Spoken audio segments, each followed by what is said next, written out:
Buenas tardes a todos y bienvenidos a este webinar conjunto de SID y Survey, donde vamos a aprender todo lo necesario sobre aneurismas viscerales, de la mano del doctor Javier Irunzun y del doctor Héctor Ferral, que está teniendo un poco de problemas de conexión y esperemos que pronto esté con nosotros. En la última media hora, el doctor Julio Tejelo y Agustín Angemaro nos enseñarán unos casos prácticos y nuestros expertos también discutirán las indicaciones. Gracias a todos por estar aquí. Si os parece, empezamos ya con la primera ponencia. El doctor Javier Irunzun, radiólogo intervencionista del Hospital General de Alicante, nos va a hablar sobre las indicaciones. Cuando quiera, Javier. Bueno, pues muchas gracias por la invitación. Estoy encantado de estar aquí hablando de aneurismas viscerales en este webinar que me parece muy interesante. Yo dirigido a estudiantes, a residentes y a fellows. Yo cuando estudié medicina no daba un rayo ni siquiera como asignatura. No había programa fellow y de residente no teníamos la facilidad de tener acceso a toda la información que hay ahora, con lo cual envidia sana. Bueno, vengo del Hospital de Alicante, como veis aquí, y voy a hablar de las indicaciones de tratamiento de aneurismas viscerales. Eh, Como todos, cuando nos queremos poner al día de un tema, lo primero que hacemos es pues, buscar las mejores publicaciones, el PubMed, que nos parecen más actualizadas y de mejor rigor. En este, ahora ya pues más moderno, los metes en una página de IA y además metes las que te interesan y te sacan las conclusiones directamente en base a la evidencia que tú quieres que tenga en cuenta, ¿no? Después, por otro lado, pues te vas a las guías de las distintas sociedades, las guías de cirugía vascular, como veis abajo, y la guía del CIRSE, que, como no puede ser de otra forma, a mí particularmente es la que más me ha gustado y os recomiendo, además de ser la más actualizada.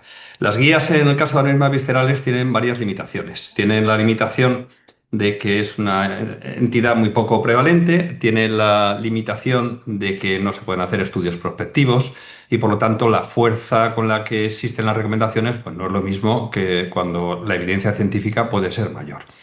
De todas formas, a mí me gustaría empezar la presentación por esta diapositiva, que lo único que intenta reflejar es que tengáis la mente abierta y que seáis críticos con todo lo que leéis y en particular, incluso, y por qué no, con lo que vais a ver en esta charla, porque las guías no deja de ser un documento de consenso que hacen determinadas personas con las que otros pueden estar más o menos de acuerdo y que además, pues obviamente se van actualizando con el tiempo y ahora en los artículos, pues ya le das un botoncito, el check for updates, y ya directamente se te actualizan. Eso está muy bien, pero ya os digo que esta charla pues tiene su fecha de caducidad y lógicamente, pues dentro de unos años, los diámetros que igual manejamos en esta charla, pues son otros distintos, o la evidencia es nueva y se demuestran otras cosas, etcétera, etcétera. Y sobre todo que no tratamos imágenes, tratamos pacientes y por lo tanto hay que adaptar las guías a los pacientes que tenemos delante. Lo que sí que hay algo que es difícilmente va a cambiar es que hay un consenso de que hay que tratar todos los aneurismas viscerales cuando no son verdaderos aneurismas, cuando estamos hablando de pseudoaneurismas, es decir, aneurismas aneurismas en los cuales existe una rotura de la capa íntima media y están únicamente contenidos por una fina capa adventicia y el hematoma de alrededor. Esto para diferenciarlo de los aneurismas verdaderos, que son degenerativos, que son ateroscleróticos, igual que los que conocemos más de la aorta, y que están contenidos por todas sus capas y por lo tanto tienen lógicamente un menor riesgo de rotura. Los primeros suelen verse en un contexto de síntomas, por los cuales viene el paciente al hospital, y los segundos suelen verse en un contexto de un estudio de imagen que se descubren como hallazgos casuales. Los aneurismas y los aneurismas verdaderos, cuando son saculares, pueden ser difíciles de diferenciar. Para esto nos vamos al contexto clínico. El contexto clínico de un pseudoaneurisma siempre nos dará la solución. Muchas veces en causas inflamatorias, la reina la pancreatitis, también las fugas biliares, eh, iatrogenia, cirugías recientes, incluso procedimientos mínimamente invasivos, endoscópicos o nuestros, traumatismos, micóticos, que suelen ser pacientes con endocarditis por estreptococo, o enfermedades de la media, como puede ser la mielitis arterial segmentaria, que no es muy frecuente, pero que os recomiendo que conozcáis bien porque la veréis en vuestra vida laboral. Como todo, nada es definitivo. Podemos plantear no tratamiento en algunos pseudoaneurismas. Bueno, pues si son muy pequeños, son intraparenquimatosos y el paciente es asintomático, se puede plantear un seguimiento estrecho a ver si se soluciona solo o no. Pero obviamente estamos hablando de la excepción. Los pseudoaneurismas hay que tratarlos. Los pseudoaneurismas son más frecuentes, como veis aquí detrás, en la arteria hepática. Y muchas veces tienen esta forma que parece que estés dibujando la vesícula desde la arteriografía y es por lo que se le conoce en la literatura médica como la pseudovesícula. Esto yo ya me he encontrado tres o cuatro en mi vida oral y bueno, este caso curiosamente era por un aneo de vesícula y son pacientes que el aneurisma pues, puede tener un tamaño muy grande y ahí constituye una emergencia de tratamiento. ¿Y por qué hay que tratarlo rápido? Pues por lo que veis aquí. Aquí vemos otro aneurisma en el contexto de una colifistectomía, de un pseudoaneurisma de la arteria hepática. Lo tratamos urgentemente con este encubierto, porque si no, pues a veces no los pillamos tan pequeños, evolucionan a tener este tamaño tan grande y lo siguiente ya es una rotura no contenida a la cual no suele llegar ni de urgencia. Al tener una pared, un cuello estrecho y ser una pared muy fina, nos crean otras posibilidades de tratamiento, como con las punciones percutáneas. Esto es algo que no suele hacerse tanto en aneurismas verdaderos. Aquí vemos, por ejemplo, un pseudoaneurisma que hicimos en una biopsia renal, lo vimos en directo con el Doppler y pinchamos una hojita, le instilamos trombina solucionándolo percutáneamente. Los aneurismas falsos suelen ir asociados de síntomas. Los aneurismas verdaderos, como he dicho, suelen ser descubiertos al hacer TACs por otro motivo, pero algunas veces también pueden ser sintomáticos. Y cuando digo sintomáticos, normalmente es que se acompañan de dolor. A veces se acompañan de sangrados intraperitoneales o retroperitoneales y a veces se acompañan de sangrados digestivos porque drenan a la vía biliar o porque drenan al hemosulcus pancreático. En cualquiera de estos casos hay que tratarlos con urgencia como si fuera un pseudoaneurisma. Aquí vemos un caso y un aneurisma de la arteria esplénica que, bueno, pues de urgencia le colocamos unos coils con intención de taparlo antes y después, pero el paciente se puso muy mal y pues directamente lo que llamamos ahí un pegamentazo, ¿no? Le pones Glubran a todo meter lo más rápido que puedas y la forma pseudocontrolada, que en este caso pues consigo parar la hemorragia sin más complicaciones y tener en cuenta que los aneurismas esplénicos que siempre es muy raro que creen un infarto isquémico masivo en el bazo, porque siempre habrá circulación colateral, normalmente de las gástricas, que acaban llevando flujo al bazo. Otro de los motivos que hay un consenso para tratar aneurismas viscerales, pues cuando estos aneurismas van creciendo y se puede objetivar en TAS de control. Si en un TAS de control el aneurisma ha crecido más de 0,5 centímetros, pues hay que presuponer que puede seguir creciendo y, ¿por qué no? Si sigue creciendo puede acabar romperse. Para prevenir esta rotura, tratamos esos aneurismas electivamente. Esto es un ejemplo de un aneurisma que se nos remitió para tratamiento cuando ya tenía 4 centímetros y revisando pruebas previas, pues vimos que alguien se dedicó a verlo crecer. Esto no es necesario porque podía haberse roto en el camino. No es la historia natural de la mayoría de los aneurismas. La mayoría de los aneurismas suelen ser estables y no tienen por qué ir creciendo, pero cuando objetivamos que han crecido, ya en el primer control ya era razonable hacer un tratamiento electivo del aneurisma. Y un tercer grupo de pacientes con aneurismas viscerales en los cuales se recomienda tratamiento es cuando van acompañados de un contexto de hiperaflujo, que ahora voy a explicar lo que es. Este hiperaflujo lleva una mayor presión a la pared del aneurisma, se le infiere un mayor riesgo de rotura y por lo tanto se recomienda un tratamiento de los mismos. ¿Y el contexto de hiperaflujo cuáles son? Pues lo más frecuente cuando se acompaña de hipertensión portal. Aneurismas encirróticos con hipertensión portal en las arterias hepáticas, en las arterias esplénicas son relativamente frecuentes y de mayor o menor tamaño y en todos ellos la recomendación, evidente más cuando más tamaño, pero la recomendación en todos ellos es valorar su tratamiento.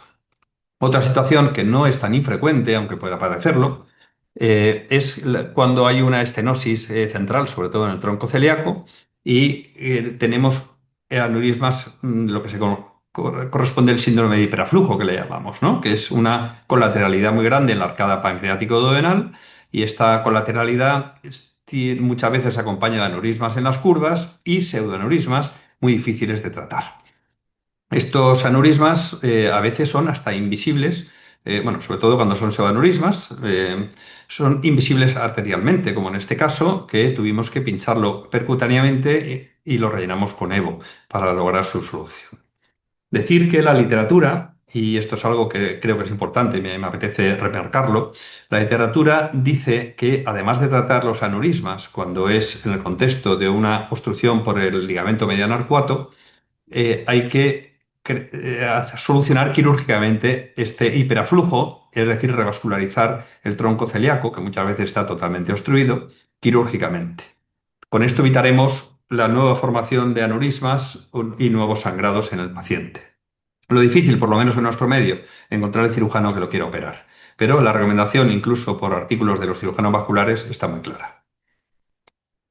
Y otra situación de hiperaflujo es el embarazo. Y el embarazo, obviamente, es una situación peligrosa. Por lo tanto, se recomienda, y esto es algo que a mí personalmente, pues nunca se me había dado el caso, no es frecuente, pero es bastante razonable, se recomienda tratar cualquier aneurisma visceral que se visualiza en mujeres en edad fértil. Y ¿por qué? Pues porque no solamente tenemos la situación de hiperaflujo potencial del embarazo, sino los mismos cambios hormonales sumados al hiperaflujo les confieren un riesgo de sangrado muy grande en el tercer trimestre, de los que científicamente se ha demostrado que son mayores. Obviamente, el sangrado se puede tener consecuencias catastróficas tanto para la madre como para el feto, con lo cual tenemos un doble motivo para el tratamiento, evidentemente que siempre vamos a intentar hacer en cuanto se descubra el aneurisma antes del embarazo. Y el último grupo de pacientes en los cuales vamos a recomendar el tratamiento de aneurismas viscerales cuando son asintomáticos es cuando los aneurismas no son de un origen ateromatoso o de un origen degenerativo. Son en el contexto de otras enfermedades sistémicas, que pueden ser enfermedades del colágeno, por ejemplo, Rend-Wörler, que puede ser vasculitis, la más frecuente la panarteritis nodosa, que pueden ser enfermedades de la media, como displasia fibromuscular o la mielitis arterial segmentaria, que suele acompañarse de disecciones que pueden evolucionar a roturas de la luz falsa con aneurismas. Y menos claro, pero también es una recomendación, aunque no es tan potente, es pacientes inmunodeprimidos o en tratamiento con inhibidores de la FGR que pueden tener también una pared arterial más frágil y por lo tanto con más riesgo de sangrado. En todos estos grupos de aneurismas, que aunque no sean muy frecuentes, los tenemos que conocer, se recomienda el tratamiento, independientemente del tamaño de los mismos y que tengan síntomas o no. Porque ya el resto de aneurismas ya dependerá del tamaño o de la situación donde esté el aneurisma que recomendaremos o no su tratamiento. Y es que hay algunos aneurismas que sin tener el contexto de hiperaflujo, sin tener el contexto de otras enfermedades de base o no ser degenerativos y estar asintomáticos, también se recomienda el tratamiento independientemente de su tamaño. Y es cuando están en esta situación. Aneurismas en la arteria gástrica, gastroepiploica, aneurismas pancreático-duodenales y gastroduodenal que no se tienen por qué acompañar de estenosis del tronco celíaco, aneurismas de la mesentérica superior en su rama principal y aneurismas de la arteria cólica, como veis en este ejemplo. Hay algún artículo que me chocó que decía que probablemente se recomienda el tratamiento de aneurismas de la cólica, pues son tan poco frecuentes que nadie sabe lo que va a pasar con ellos. Pues es un motivo tan bueno como otro cualquiera. Son aneurismas muy infrecuentes, pero que por si acaso pues, se recomienda su tratamiento independientemente de su tamaño. El resto ya depende del tamaño que tengan, hay unas recomendaciones para tratamiento o no. Y en general el tamaño suele considerarse 2 centímetros. Donde hay un consenso en todas las sociedades que se recomienda tratarlo cuando ya superan los 2 centímetros es en estas tres situaciones. Y esto es importante de conocer porque son aneurismas especialmente complicados de tratar porque suelen asociarse a bifurcaciones que no queremos limitar de flujo. Y son aneurismas de la arteria hepática, que es la segunda localización más frecuente según la última revisión del CIRSE, aneurismas del tronco celíaco y aneurismas de las ramas yeyunoileales de la mesentérica superior. Estos aneurismas, siempre que superen los 2 centímetros, hay un consenso que se recomienda su tratamiento. En cambio, cuando tenemos aneurismas en la arteria esplénica, que son los más frecuentes, y en la arteria renal, que son los terceros más frecuentes, no tenemos consenso. Clásicamente se ha dicho siempre que el límite para el tratamiento eran 2 centímetros. Actualmente siguen siendo 2 centímetros la recomendación del CIRSE. Las sociedades, sin embargo, de cirugía vascular han cambiado de 2 a 3 centímetros porque piensan que el riesgo de sangrado no es tanto de 2 a 3 centímetros para justificar su tratamiento. Quizás basado en que no tienen tanta experiencia de tratamiento, no lo sé. Esto son datos que yo creo que los datos tenemos que conocerlos todos y después tenemos que saber asociar el dato que conocemos al paciente que tenemos delante y valorar individualmente el riesgo y el beneficio de cada caso, según el aneurisma sea más o menos accesible, tengamos posibilidades de tratamiento sin daños colaterales o el paciente no tenga comorbilidad, etcétera, etcétera, que nos aconseje un seguimiento. Cuando tenemos aneurismas de la arteria renal, pues también tenemos que tener en cuenta que se recomienda el tratamiento cuando el paciente, y no es infrecuente, tenga una hipertensión mal controlada o tenga una estenosis de la arteria renal y, por supuesto, la fibrodisplasia, que ya lo hemos comentado antes. En estos casos hay un mayor riesgo de sangrado y, por lo tanto, se aconseja el tratamiento de ese aneurisma renal sin que tenga que superar los 2 o 3 centímetros según la sociedad. Y cuando estén en la arteria esplénica, que son con mucho lo más frecuentes, el 60% de aneurismas viscerales, incluyendo los renales, el- además de el límite del tamaño de 2 o 3 centímetros según sociedad, tener en cuenta, porque es además bastante frecuente, que si están en contexto de hipertensión portal o en lista de espera de trasplante hepático, vamos a recomendar el tratamiento independientemente de su tamaño. Y por supuesto, cuando ya tienen 2 centímetros. Y lo más importante, y siento ser repetitivo, es que no tenemos guías en la cabeza y delante nuestra tenemos pacientes. Pongo un ejemplo porque esto es una situación que nos encontramos muchas veces en el día a día. Es decir, conocemos las guías, conocemos las indicaciones, pero ¿qué hacemos con el paciente que tenemos delante? Pues vamos a ver este paciente, por ejemplo, paciente cirrótico, con hipertensión portal, hiperplasia nodular regenerativa, fijaros qué porta tiene, es algo espectacular. Y fijaros qué arteria esplénica tiene, también es bastante grande para lo que es una arteria esplénica y tiene un aneurisma en una zona prácticamente en el ilio, del cual salen pues todas las ramas. El tratar un aneurisma en el ilio, o tenemos un derivador de flujo, o se hace quirúrgicamente, o tenemos un riesgo de tener una isquemia difusa bastante grande. Pero aneurisma se define como una dilatación focal de más de 2 o 3 centímetros significativo para el tratamiento, o también hay otra definición que me la he dejado para el final, que es que supere 3 veces el diámetro de la arteria. ¿Y qué pasa en este caso? Pues que el aneurisma realmente no, prácticamente no duplica el diámetro de la arteria esplénica, que ya de por sí es una arteria grande de tamaño, es una arteria de más de 1 centímetro. Con lo cual, bueno, es una aneurisma fusiforme, menor riesgo que un sacular, salen muchas ramas que no queremos sacrificar, no podemos poner un derivador de flujo porque no disponemos de este tal calibre. Nosotros particularmente, pese a superar los 2 centímetros y tener un contexto de hipertensión portal, incluso yo lo digo, en lista de espera de trasplante también, hemos decidido un seguimiento del paciente. Situaciones como esta os vais a encontrar en muchas, que pacientes que en teoría la recomendación puede ser tratarlo, pero en la práctica hay algún motivo que te hace hacer un seguimiento estrecho y ver que si no va creciendo, pues igual su historia natural no es a seguir creciendo pese al tamaño que tiene.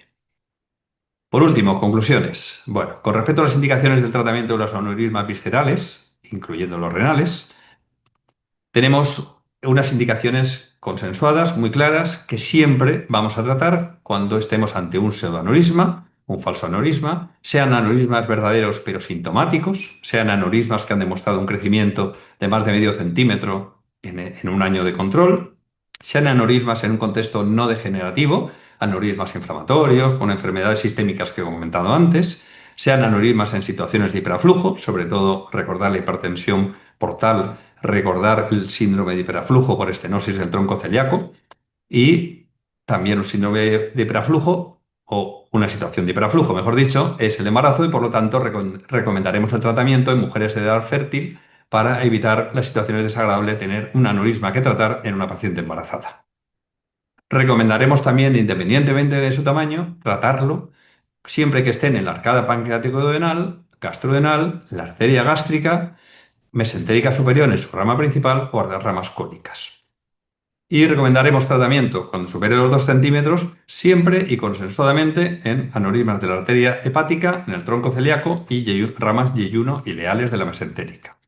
Y también nosotros, los raderos intervencionistas que seguimos nuestra recomendación del CIRSE, usaremos los 2 centímetros como límite para tratar aneurismas esplénicos y aneurismas renales. Pero recordad que los cirujanos vasculares en sus guías las recomiendan a partir de 3 centímetros ya. Y por último, y lo más importante de todo, no tratamos pacientes, tratamos pacientes, no tratamos imágenes. Valorar siempre cada caso con las peculiaridades de cada paciente y la accesibilidad y riesgo del tratamiento. Esto es la última diapositiva de nuestra sección en las hogueras de San Juan, que acabaron ayer, las fiestas aquí en Alicante, y que no todo es ciencia, así que aquí estábamos toda la sección para celebrarlo. Bueno, muchas gracias. Bueno, muchísimas gracias, Javier, y felicidades. Muy buena charla, muy clara. Creo que han quedado muy claros los conceptos.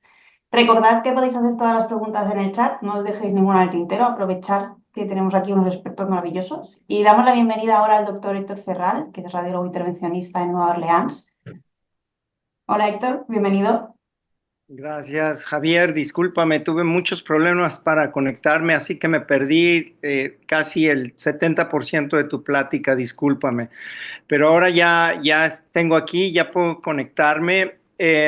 A ver, le pico aquí al share y ya Sí, puedo compartir mi pantalla.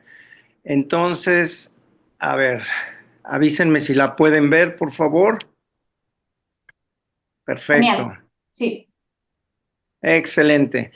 Ok, ok, va desde el principio. En primer lugar, muchísimas gracias por la invitación. Es un placer estar con todos ustedes. Seguramente conozco a varias gentes de las que están en el panel. Mi nombre es Héctor Ferral, trabajo en Nueva Orleans y voy a explicar cuál es la técnica que yo utilizo para la embolización de aneurismas viscerales. Ya Javier nos dio la introducción de cuáles son las indicaciones. Yo me voy a enfocar solamente en eh, explicar la técnica que yo he venido utilizando desde hace ya bastante tiempo. Déjenme encontrar mi pantalla porque ahora es que no puede ver la pantalla, soy yo. Ok. Mi conflicto de interés es que yo soy consultante para Terumo, pero no quiero que de ninguna forma esto parezca que le estoy haciendo promoción a un producto de Terumo. Estas coils que les voy a presentar las vengo usando desde 2004, incluso antes de que estos coils fueran en el mercado con Terumo.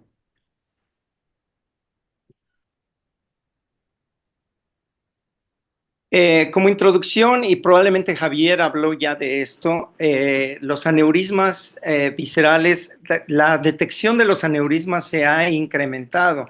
Por el mayor uso de CT y de resonancia magnética, tenemos mejores protocolos de imagen, con lo cual es más fácil detectar aneurismas que antes probablemente se nos iban en protocolos de CT que eran más lentos, etcétera.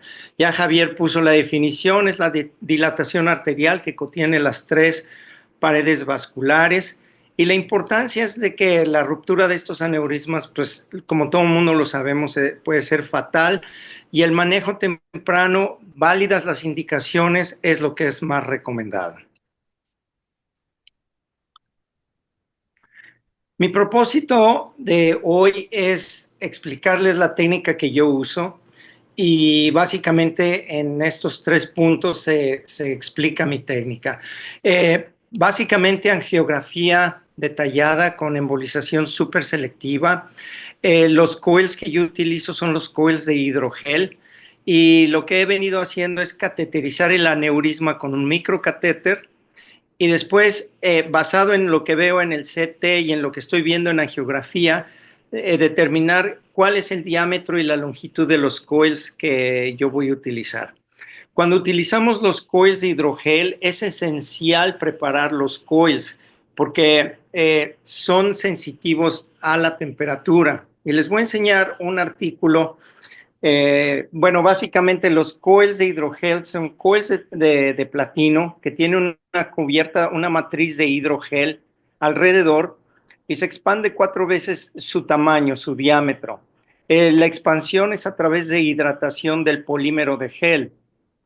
¿Por qué utilizar los coils de Azur? En esta transparencia les muestro un estudio en animales que hizo Pelage de Francia y vemos cómo al día cero después de que se suelte el coil, los coils se empiezan a inflamar por el hidrogel. Como a las 2 semanas ya vemos que lo que se está formando aquí es como una pseudoíntima. La pseudoíntima se hace incluso más grande y al final en 2 y 3 meses lo que tenemos es básicamente una pelota de pseudoíntima. No es una pelota de coágulo como con los otros coils, con los coils de fibras o los coils de platino. El mecanismo es un poquito diferente.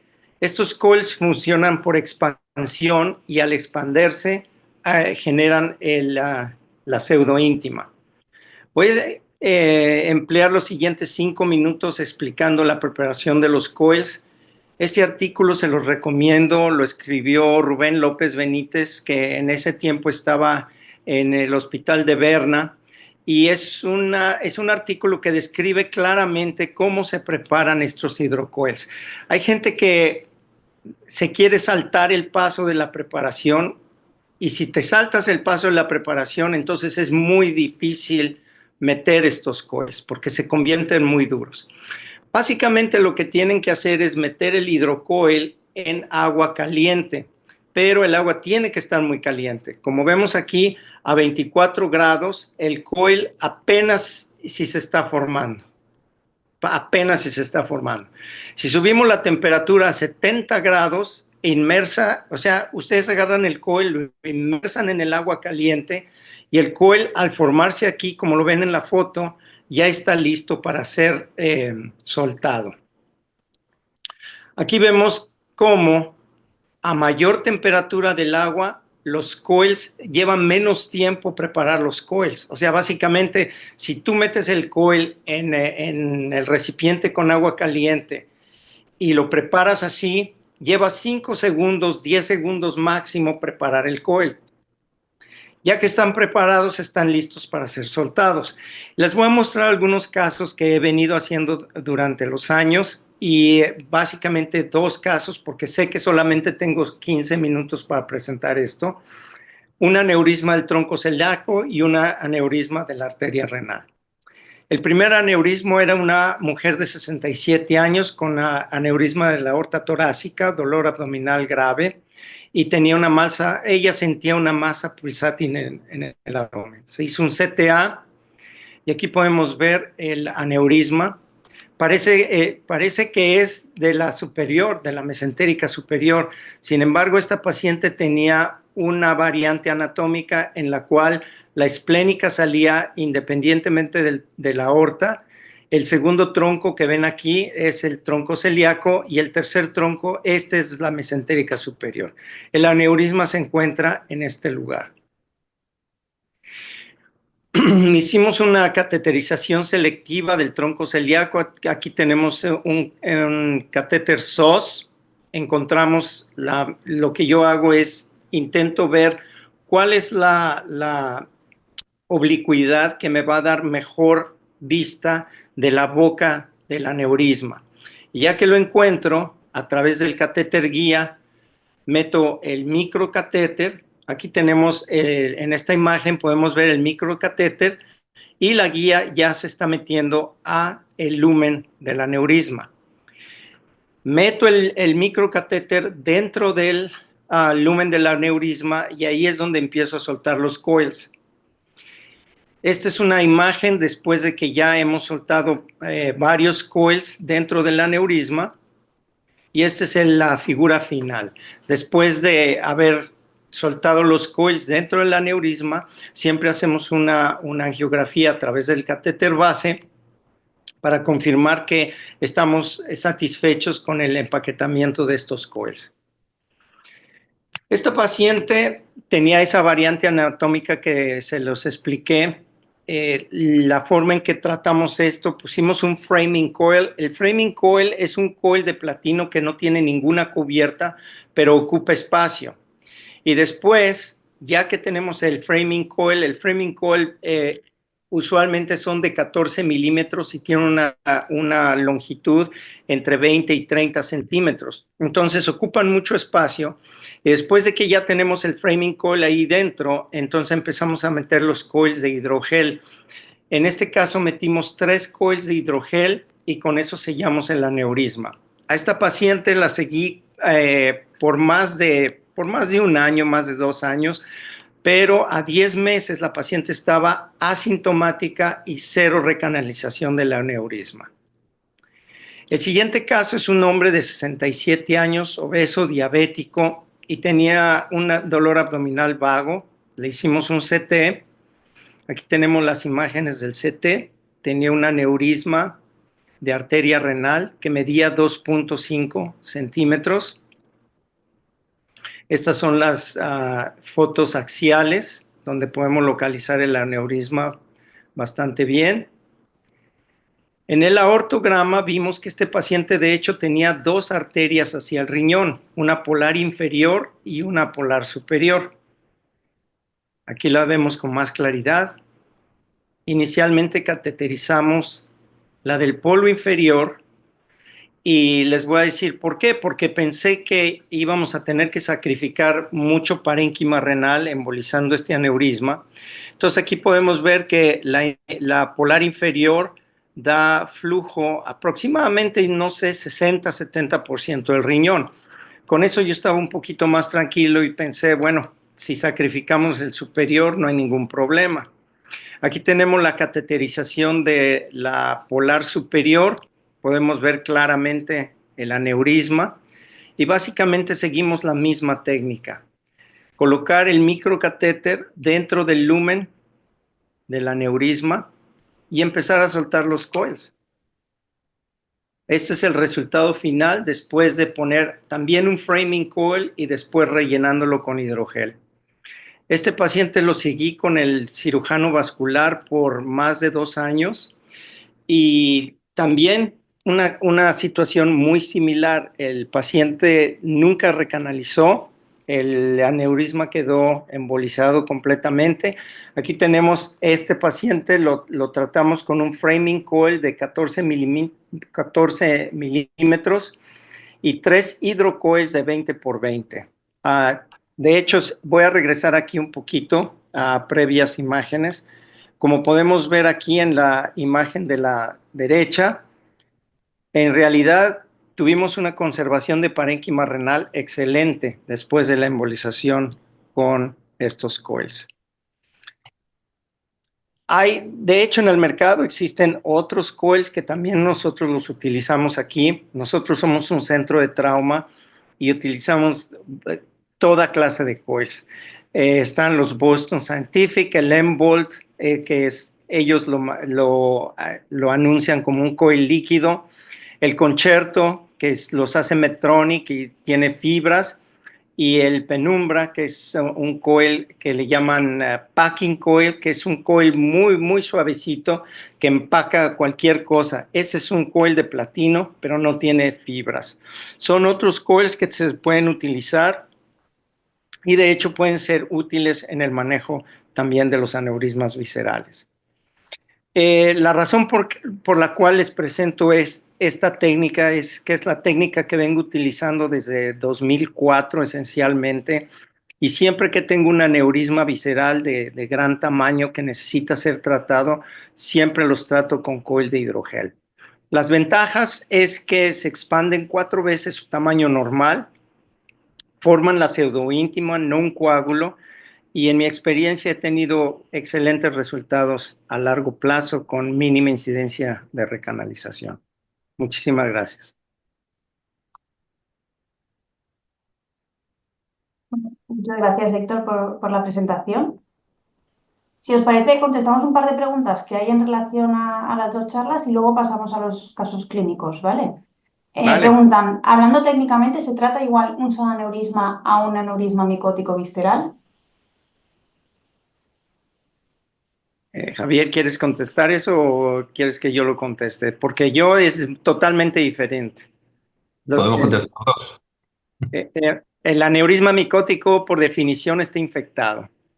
Entonces, desde mi punto de vista, serían casos que hay que discutir paso por paso, pero no son la misma entidad.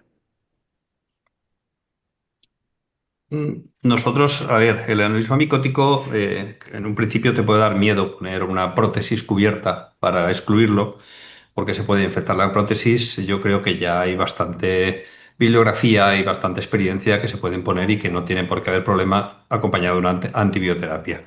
Lo que sí que creo que se tratarían igual en el sentido de que no es lo más aconsejable realizar una embolización dentro del pseudo o dentro del aneurisma micótico, sino o tapar antes y después o en la medida de lo posible poner una prótesis cubierta.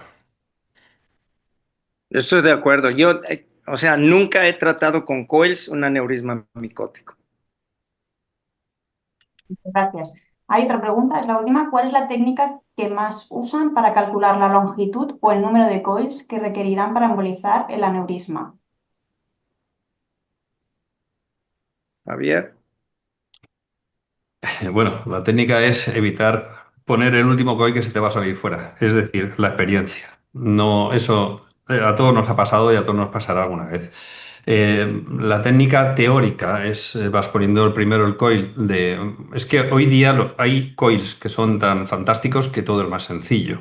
Pero con los coils moldeables ahora, que tienen una morfología 3D, que se van adaptando a la situación del aneurisma, más o menos como el framing coil que ha comentado Héctor, pero no solo para hacer un andamiaje, sino también para que vayan ocupando los huecos que vas dejando dentro del aneurisma. Con estos coil que digamos que no se apilan en forma de pila de monedas, sino que van cambiando de morfología, que son los con los cuales hay que rellenar un aneurisma.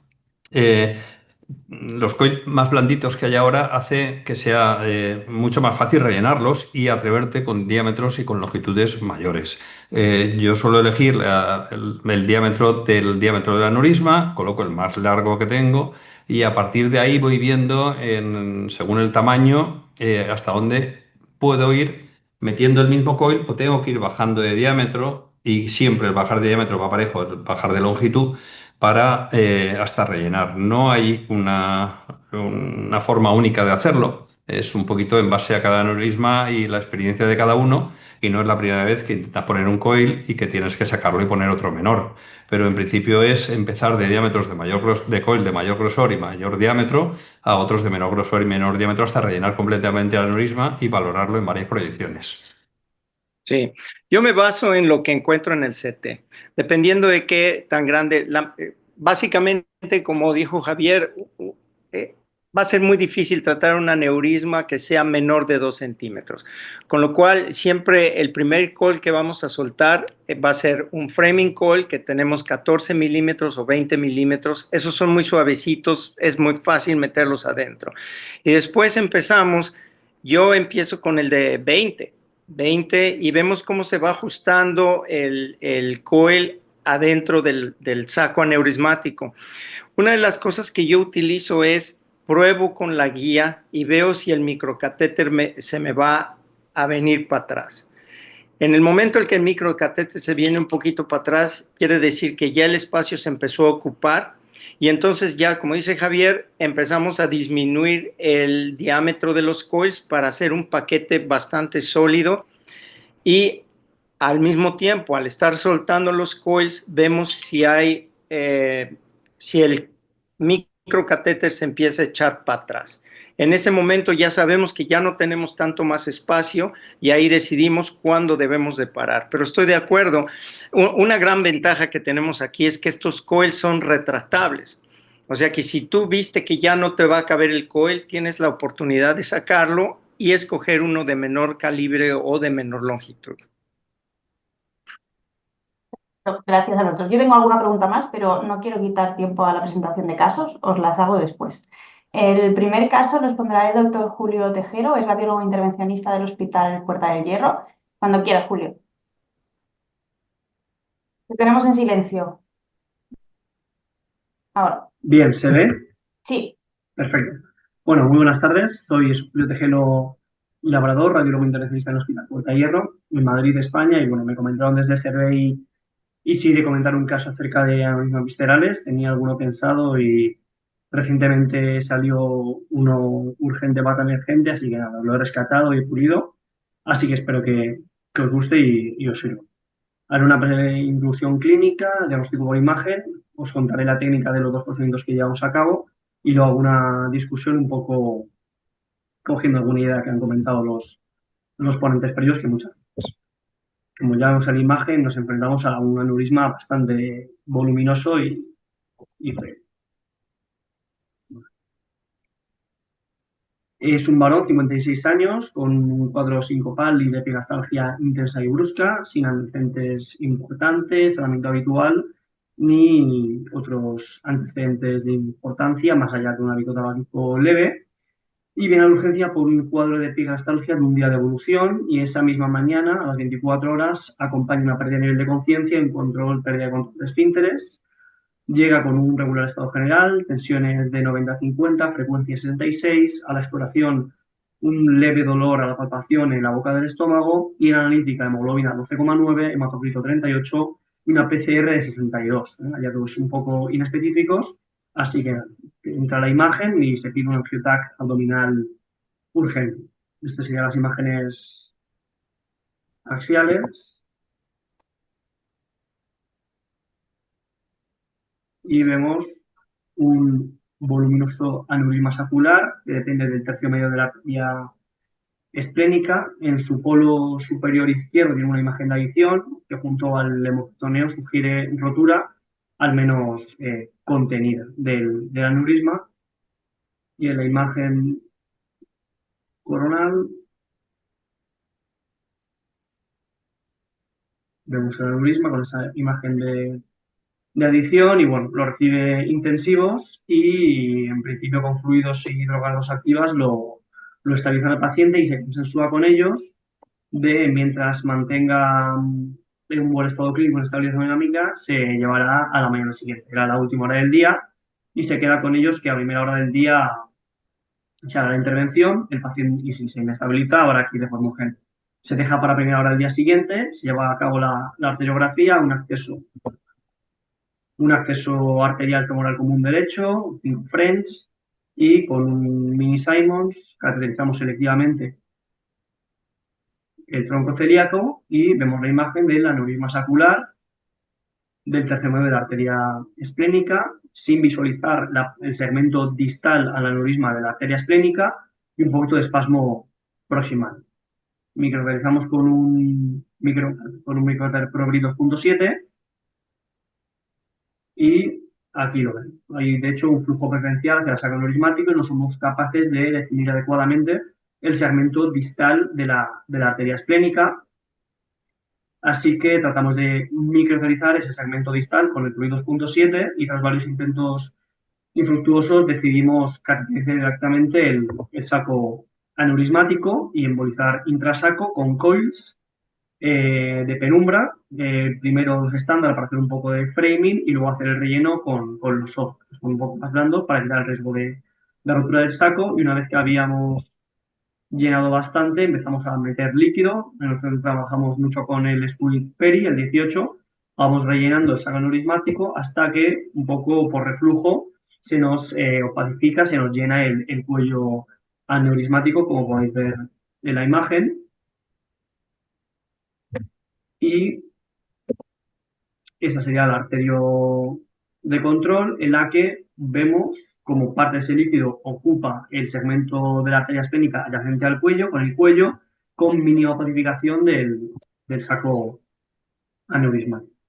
Y hay permeabilidad distal de esa arteria esplénica. A las 24 horas, por parte de UCI, hay estabilidad hemodinámica y suspensión de las drogas activas, la hemoglobina está estable con normalización de los niveles de ácido láctico, mantiene una perfusión de fentanilo con un buen control del dolor y el track de control muestra que ni aumenta el aneurisma ni aumenta el hemoperitoneio. Por lo tanto, hay respuesta tanto clínica como radiológica. A las 72 horas, de hecho, ingresan planta. Sin embargo, a los 6 días, pendiente del TAC de control y posible alta, presenta de nuevo un episodio de dolor brusco, cuadro sincopal, tensiones 90-60, caída brusca de la hemoglobina, aumento del láctico y un poco de acidosis, pH 7. Así que nada, la llamada del catéter previo el TAC. Como vemos, el aneurisma ha aumentado de forma significativa y hay mayor hemoperitoneo, por tanto, ha vuelto a sangrar, así que esa misma mañana le metemos en la sala de forma emergente Y un poco de forma similar, acceso femoral común derecho, introductor 5 French, mini Simons para el tronco celíaco, y vemos cómo se opacifica el sacroiliismático, ha duplicado prácticamente su tamaño con los que habíamos puestos, y de la misma forma que en la anterior intervención nos cuesta mucho definir el segmento distal de la arteria esplénica.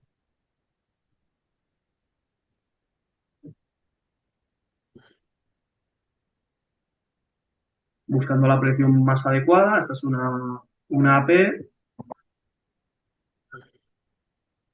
no vemos el segmento distal de la arteria esplénica, y aquí ya en esta proyección un poco oblicuo izquierda sí que somos capaces de definir la arteria esplénica. Y lo mismo que la otra vez, intentamos ir distales, sin embargo no tenemos éxito, embolizamos intrasaco con una gran cantidad de electrodes, como podemos ver, y también con líquido embolizante, en este caso la retirada, buscando el reflujo del líquido hacia el cuello aneurismático y ocupando todo el segmento de la arteria esplénica que está en ese punto, como veis.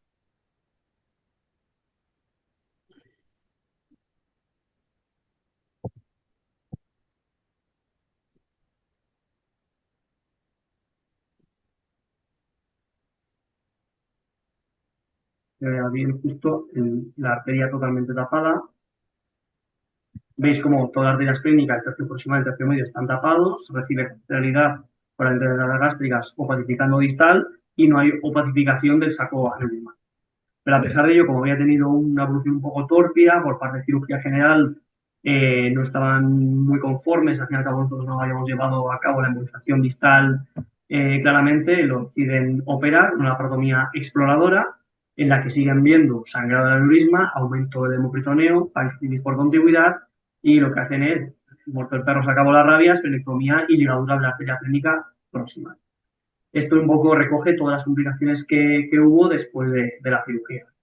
Lo que tiene un poco una cirugía tan agresiva como esta, diferentes complicaciones, pues, así como no sé si al ataque de control, en el que, bueno, directamente no hay bazo, no hay arteria esplénica, hay mucho coil, como veis, y el hemoglobinio sarco, que en principio el aneurisma quedaría más que resuelto. Como discusión, principales aspectos para sacar de este caso sería la indicación, claramente en un paciente con una estabilidad hemodinámica, no en un contexto de politrauma, etcétera, un único punto de sangrado, una lesión vascular, el abordaje vascular es la más adecuada, es una opción mínimamente invasiva, va a ser suficiente, aunque en este caso no se pudo. La ventana temporal de tratamiento, al fin y al cabo, es una emergencia, por tanto, tratarlo lo antes posible. Eso se consensuó con la UCI, sin embargo, tal vez hubiera sido más adecuado tratarlo cuanto antes. El paciente está estable, las arterias son, digamos, más sanas y técnicamente va a ser más asequible el procedimiento. En cuanto a la técnica de embolización, la idónea, ya sabéis, la técnica en sándwich o from backdoor, siempre y cuando puedas microflexiar distal al saco aneurismático. Sin embargo, en esta ocasión no se pudo, por tanto, de forma subóptima siempre nos queda la embolización proximal prequirúrgica, al menos devascularizas la arteria esplénica, reduces en la medida de lo posible el flujo y facilitas la tarea a los compañeros cirujanos, y luego, por supuesto, si no está roto, como han comentado los ponentes previos, ya se puede intervenir de forma programada con COVID, esté cubierto, diferentes opciones. Y luego, por supuesto, los beneficios del manejo endovascular. A la vista está toda esa lista de complicaciones postquirúrgicas. Así que, bueno, como conclusión, el riesgo-beneficio es superior para el manejo endovascular, el tratamiento llevarlo a cabo lo más precoz posible, y a nivel técnico muy importante el bazo, taparlo distal, porque si no aporta una calidad no lo es. Así que sí. Gracias, Julio. Héctor se disculpa, ha tenido que irse porque le han llamado a una urgencia. No sé si Javier, Agustín, tenéis algún comentario sobre el caso, hubierais hecho algo diferente. Pues yo lo iba a hacer al revés, como si fuera gallego. Yo voy a preguntar a Julio si ahora a posteriori haría algo distinto.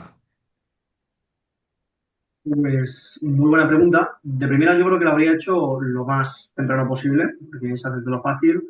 El paciente está en mejor estado clínico y las arterias por ende sean bastante más factibles, y tal vez lo que sí que habría hecho es obcecarme en el backdoor e intentar de toda forma ir hacia distal, intentarlo más incluso, aunque lo intentamos bastante, o incluso con un balón, con un microcatéter con balón para favorecer que distalice el líquido y asegurar el backdoor. O sea, que no haberme conformado con haber visto que se ha tapado el cuello aneurismático y Julio, haber explícanos, hay insistido muchos más en resis ello. aquí, explícanos un poco esto de backdoor, que son términos que Ah, igual los resis no tienen tan sí, claros, eso ¿no? es. La embolización from backdoor es, bueno, es tapar, como es un vaso, un parque. Pues aquí, por ejemplo, aquí lo explico bien, ¿no? Aquí la técnica from backdoor o técnica sandwich consiste, como ya han comentado los ponentes, el bazo recibe colateralidad, tanto de gástricas o epiploicas. Si tú cierras únicamente el front door o embolización proximal, de forma retrógrada, recibe colateralidad y el aneurisma se sigue llenando. Por lo tanto, es muy importante en ese tipo de casos de aneurismas cerrar tanto distal backdoor al aneurisma como el proximal o el front door, de técnica sandwich. Y eso es Perdona, tal vez Elena, lo que he insistido. yo creo que tengo una diapo que si la puedo compartir igual Venga, de una charla que dio una compañera mía en la Survey. Compartir. Con la imagen, ¿no? Sí, eso es Pasar bonito. aquí. espera, dejo de ¿Lo compartir, veis? Julio. ¿Veis Ah, la sí, imagen? perfecto, sí. Vale, pues esto es un poquito 9 formas de embolizar aneurismas. Pero la que hemos visto, no sé si veis lo que señalo yo o no. Sí, Sí, sí, vale. sí. Esta es la que hemos visto, que es cuando el aneurisma es sacular, rellenarlo de coils, perfecto. Esto queda muy bonito. Después, evidentemente, puede improntar en la arteria, por lo cual a veces pues se acompaña, aunque no lo ponga, sí, exactamente aquí, de un stent o un balón para que los coils se queden compactados dentro. Pero en el fondo es lo mismo, es rellenar el aneurisma de coils. Lo que hacemos lo que en teoría hay que hacer en los pseudoaneurismas es, o bien, y en los aneurismas micóticos, tal, o en cualquier aneurisma, es o bien poner una prótesis cubierta, cosa que de urgencia ni lo intentéis, y por el espasmo y todo eso, y porque hay que llevar sistemas muy rígidos, o tapar antes y después, que es lo que todos intentamos hacer de urgencia, porque es lo más sencillo y lo que puedes hacer con un microcatéter. Lo llamamos la puerta de adelante y la puerta de atrás. Es decir, tú vienes por aquí, el arterio lo haces desde aquí, desde el origen proximal de la plénica. Digamos que esta es la puerta de adelante y la puerta de atrás es por donde, si tú tapas solo delante, el aneurisma por la gástrica corta se va al bazo y del bazo viene por la esplénica y te rellenaría el aneurisma vía retrógrada. Para evitar eso, tapas antes y después. O incluso, a veces, si el aneurisma sale en ramas de ella, que también tampoco es raro, hay que tapar otras ramas que puedan salir del aneurisma, no solo la puerta de delante y la puerta de atrás. Puede haber más puertas. Gracias, Javier. Esta Gracias, Javier. diapositiva es para tenerla imprimida. Nos preguntan, Julio, que por qué crees que recidivó. Bueno, porque no se tocó totalmente. Es un poco lo que me preguntaba Javier. A la que refluyó el líquido, nosotros pensábamos que se había ocupado, no en la totalidad del saco, porque es muy, muy difícil, pero sí que se había tapado el cuello del aneurisma y el segmento de la arteria que, que estaba en contacto con el cuello por donde no pasaba flujo. Sin embargo, cuando se hace la segunda radiografía, que no le he dicho, ese líquido embolizante, ese squid que estaba en la primera radiografía había desaparecido. Tenía tal flujo que había migrado y había lavado. Entonces, directamente ese tapón de líquido que cerró, porque de verdad lo cerró, al día siguiente no había sangrado, ni clínica ni radiológicamente, y duró una semana el paciente con estabilidad hemodinámica, o sea que estaba cerrado, pero había tal flujo y tan poco líquido que ese tapón de squid migró y desapareció y se reorganizó. Por eso es tan importante insistir, como decía Javier ahora, en hacer ese tapón bueno, tanto distal como proximal. Y por eso, como no lo hicimos, los cirujanos generales prefieren operar. Claro. Javier, ¿y tú de urgencia hubieras hecho lo mismo? ¿Otra técnica? Está preguntando aquí si hubierais hecho jailing. No sé si de urgencia, Julio, ¿cómo lo ves? En Medellín tienes que pasar algo distal, ¿no?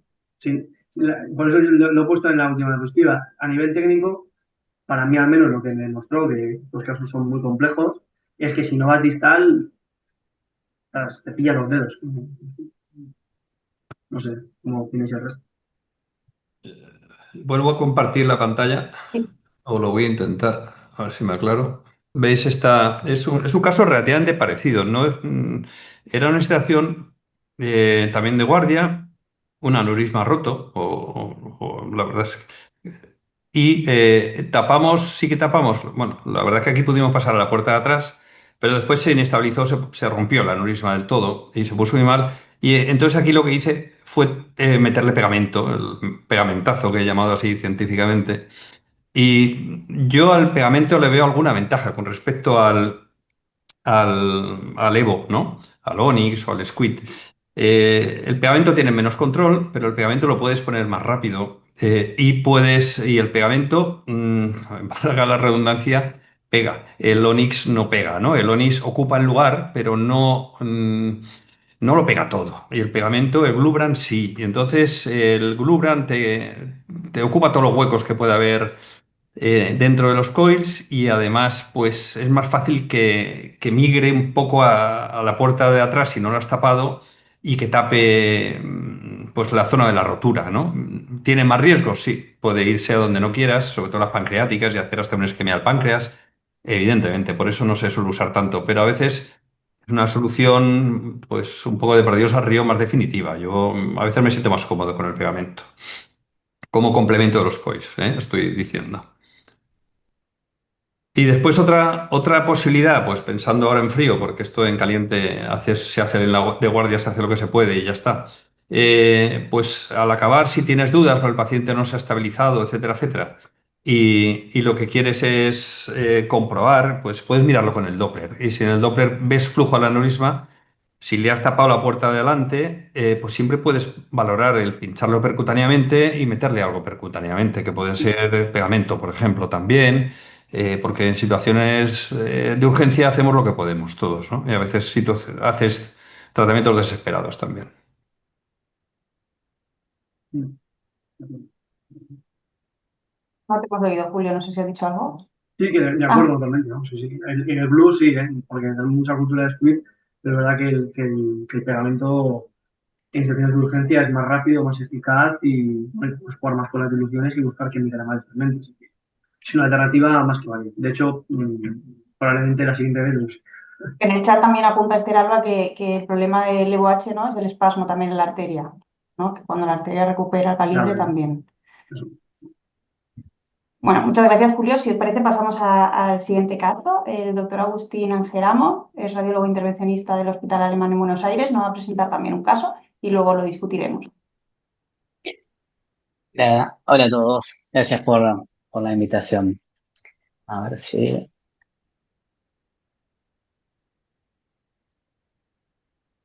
la presentación, sí. Sí. Bueno, mi nombre es Agustín Angelamo, soy médico del Servicio de Radiología Vascular Intervencionista del Hospital Alemán de Buenos Aires y traemos un caso de un paciente de sexo masculino de 52 años de edad, único antecedente de relevancia era hipertenso, pero medicado, controlado. Este paciente venía con molestias gastrointestinales inespecíficas de meses de evolución y por eso consulta al servicio de gastroenterología. Eh, el gastroenterólogo le manda toda una serie de estudios y entre eso una tomografía. En esa tomografía como hallazgo encontramos esto, ¿sí? Este aneurisma en el tronco celíaco, en el ostium del nacimiento de la arteria esplénica. Acá vemos las reconstrucciones, ¿sí? El tronco, la arteria, la gástrica izquierda, esplénica y hepática, con el aneurisma. Tomamos las medidas y teníamos 16 milímetros con un cuello de 7 milímetros y medio. Y acá fue donde la parte donde nos tuvimos que replantear el paciente de qué hacíamos. Si bien uno va a la literatura y según la guía de CIRSE, la guía de cirugía vascular, como veíamos en la presentación del doctor Irzun recién, menor a 2 centímetros uno no lo debería tratar. Pero teníamos un dato de este paciente y es que el paciente es físico-culturista profesional, a nivel profesional. El paciente hace ejercicio todos los días y levantamiento de pesa todos los días, con lo cual maniobra de Valsalva. Y este dato finalmente fue el que nos terminó a nosotros inclinando la balanza a ir a tratar, a pesar de esta medida de aneurisma, ¿sí? 16 milímetros. Así que hicimos un abordaje humeral derecho, llevamos un catéter diagnóstico, está el tronco celíaco, ¿sí? Hicimos la reconstrucción, las medidas, que fue muy similar a lo que habíamos visto en la tomografía. Luego avanzamos un introductor largo de 7 French y llevamos un catéter hacia, cuando se ve lo que señalo, ¿no? El catéter hacia la arteria esplénica, ¿sí? Y llevamos un microcatéter hacia dentro del saco neurismático, ¿sí? Una vez que teníamos los dos catéteres colocados, lo que hicimos fue lo que recién mostraba Javier, el coiling asistido por stent, digamos, desplegamos acá un stent que va desde el tronco celíaco hacia la arteria esplénica, esto un stent no recubierto, y por fuera dejamos el microcatéter dentro del saco neurismático donde comenzamos a desplegar los coils, ¿sí? Acá vemos bien cómo ocluimos ahí el saco neurismático y finalmente el control final en donde vemos el tronco celíaco con la arteria esplénica y la arteria hepática permeable, por esto que decía que no era recubierto. De todas formas, también teníamos de ventaja que era arteria sana la mesentérica superior, con lo cual también teníamos los arcos pancreático-duodenales con la gastrodenal que nos iba a dar flujo, digamos, también al hígado, con lo cual era un punto que también no nos preocupaba tantísimo en ese aspecto. Eh, Evolucionó bien el paciente. Este es el control de la tomografía al año de que hicimos la embolización, donde vemos permeable la arteria esplénica, la hepática y el tronco celíaco con la embolización del aneurisma. Este es el caso. Y al final era plantear esto que igual Javier en su presentación lo hizo todo el tiempo de si tratábamos pacientes o tratábamos sobre la imagen y la medida un poco era discutir eso. Muchas gracias. Gracias, Agustín. ¿Y No sé si tenéis algún comentario, lo hubierais tratado también. qué hubieran hecho con los 16 milímetros? 15, 16 milímetros. Yo lo hubiera tratado también, totalmente. Sí, esa forma transaccular y ahí, y después, bueno, un paciente muy joven, bueno, que puedes hacer un seguimiento a ver si crece, pues sí, que lo puedes tratar porque también es un caso, pues parece bastante favorable el tratamiento, ¿no? Y más manejando las técnicas combinadas como lo hacéis, pues vamos, sin ninguna duda. Mm. Bien. Sí, sí. Sí, ¿Y el bueno, seguimiento cómo lo haríais en este paciente? de ¿Cada cuánto imagen, lo por hacemos ejemplo. TAC por imagen? Es joven, ¿no? Ya. Sí, los neuros hacen arteriografía, todos los controles, ¿no? Nosotros no hacemos nunca. Igual en algún caso tampoco pasaría nada, ¿no? Si le hiciéramos arterio, porque con el TAC te quedas muy contento, pero bueno, porque no ves nada, no porque no sepas que no lo hay. Porque los artefactos, hasta que tengamos coils que no artefacten, que todo llegará, ¿no? Que todo llegará, pues es lo que tiene, ¿no? O software que nos quite el artefacto, ¿no? Pero vamos, es lo que tú dices también. En este caso estás cubierto por todos los lados, ¿no? Porque hasta, aunque te tape la hepática, pues eso va a ser poco a poco y va a dar tiempo a que se desarrolle la arcada perfectamente. En fin, seguro que tenéis todo atado y bien atado. Sí, ese fue un tema de que hablamos en su momento de la hepática y un poco lo que nos dejaba tranquilo era eso, que el resto de las arterias era totalmente sano. Eh, y pensándolo, sí, eso que dice Javier. Sí, normalmente la recomendación que se dice de los controles, ¿no? Tanto en aneurismas que los controlas como en aneurismas que has tratado y controlas el tratamiento, es primero el primer año pues puedes hacer control uno o dos al año o cada 3 meses según cada paciente. Después hacerlo al año y cuando ya ves una estabilidad pues hacer un control cada 2 o 3 años que no tiene necesariamente que tiene que ser anualmente de por vida, por economizar tax. Y en este paciente, pues igual está por Doppler simplemente, ¿no? Se puede hacer el seguimiento. Clarito. Preguntan también, Agustín, si hicisteis antiagregación plaquetaria en este paciente.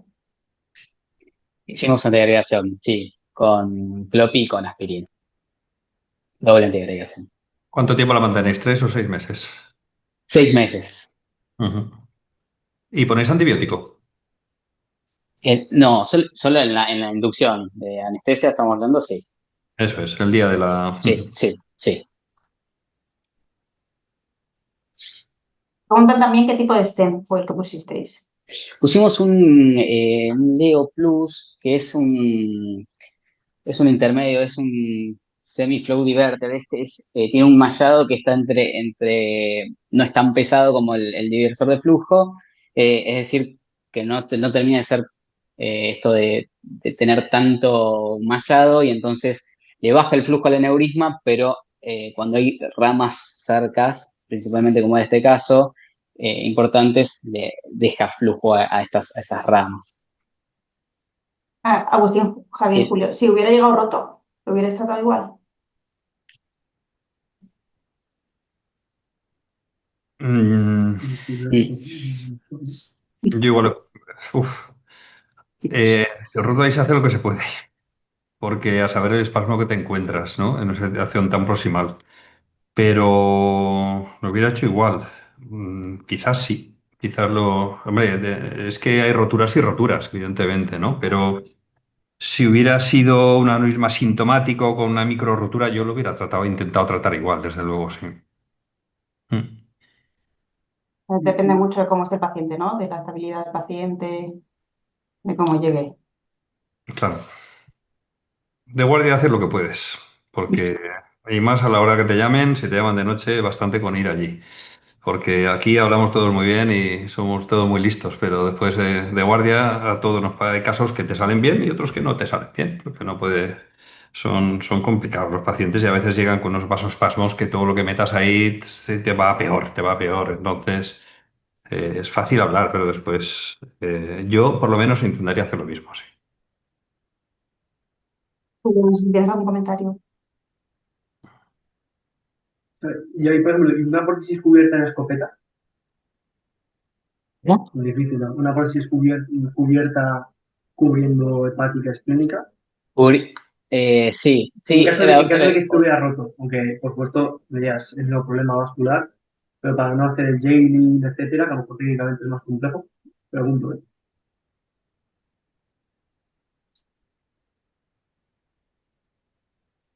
sí, yo creo que esa es viable otra opción.